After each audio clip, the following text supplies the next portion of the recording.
this video, we'll take a look at working with Inkseps and changing the black to a dark gray and making an adjustment to the density of the black due to the changing of the black to a dark gray. This is going to give us larger halftones to work with, and we can see that here. The way I have this laid out in Corel, we can see that we've got much bigger halftones to work with in print, but yet we're still very accurate. So we don't have to worry about all these little teeny tiny dots. We get bigger halftone dots. And we're also printing the gray as opposed to simulating it with the black. So go back to Inkseps here. And you can see what I've done here is I've gone through and I've taken the colors out and I've got my black. That's now a custom color. I changed the blue to a custom color and the red was not affected at all. But the black was bumped up to about 50 here in the levels, then changed to an 80% black. So you take your black and add a little bit of white until you get to that 80% if you're mixing the color with black. Now to do that, what I did in Inkseps is I'll come here and I'll go to the app. I'll go and I'll select the map with the flag on it. I'll bring that up.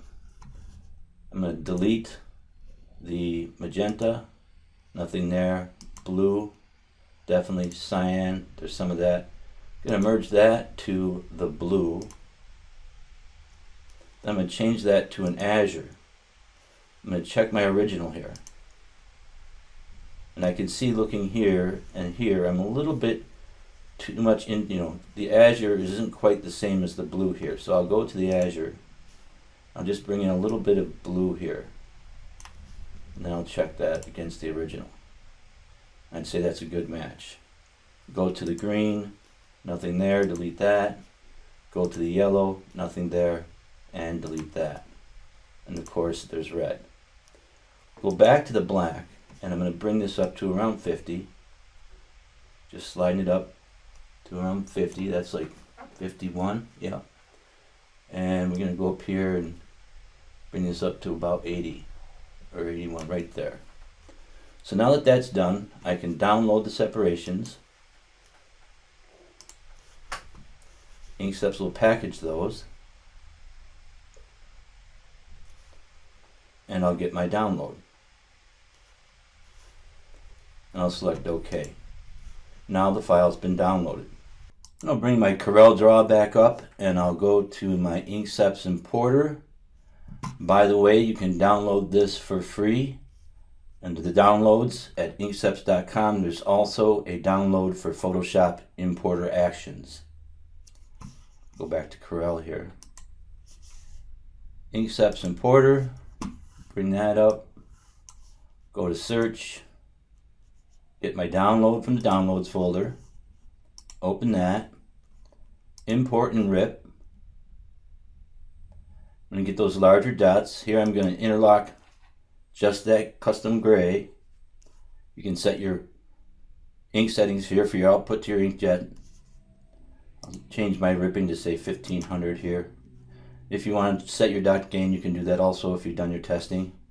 Then I'll just click on halftone rip and the importer will create my halftone separations directly in CorelDRAW. Once that's done, I can go to my separations. Everything's selected here. Just click on Bitmap Halftone Preview, and there's our separations. Here we have our white base. Here we have the different separations all set up in CorelDRAW. Go all the way back to the original. Then I'll go to Halftone Preview. We can see that's dead on accuracy. We're not going to be simulating the gray entirely with black. We're actually going to be printing a lot of the gray using the 80% gray as opposed to the black, and we're going to get larger halftone dots that are easier to burn and hold in the printing process.